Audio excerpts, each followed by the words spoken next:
অবশেষে ধরা পড়ল 3 দাগি চোর। রূপনারায়ণপুরের বিভিন্ন বাড়িতে চুরি করছিল এই 3 জন মিলে।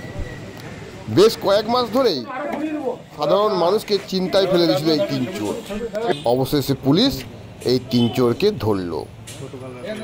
কয়েক মাস ধরেই পিঠাকেয়ারি, রূপনগর, শান্তশ্রীপল্লী, ওয়েস্ট রাঙামাটিয়া সহ বিভিন্ন বাড়িতে চুরির ঘটনা ঘটে। পুলিশ তদন্তে নেমে গোপন সূত্রে খবর পেয়ে গতকাল সন্ধ্যায় 3 জনকে গ্রেপ্তার করে। ধৃতদের নাম নাসিফ খান, বিশাল হারি এবং রাহুল হারি। এরা 3 জনই রূপনারায়ণপুর অঞ্চলের বাসিন্দা। ধৃতদের জিজ্ঞাসাবাদের পর পুলিশের কাছে তারা স্বীকার করে চুরির ঘটনাগুলির সঙ্গে তারাই যুক্ত।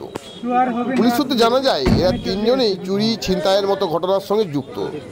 এদের নামে বিভিন্ন থানায় মামলা রয়েছে। আজ ধৃতদের আসানসোল আদালতে পাঠানো হয়।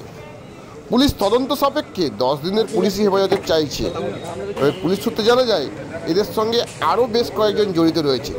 তাদেরও তল্লাশি করছে পুলিশ। গ্রামাঞ্চল শিল্পাঞ্চলের খবর, ব্যুরো রিপোর্ট।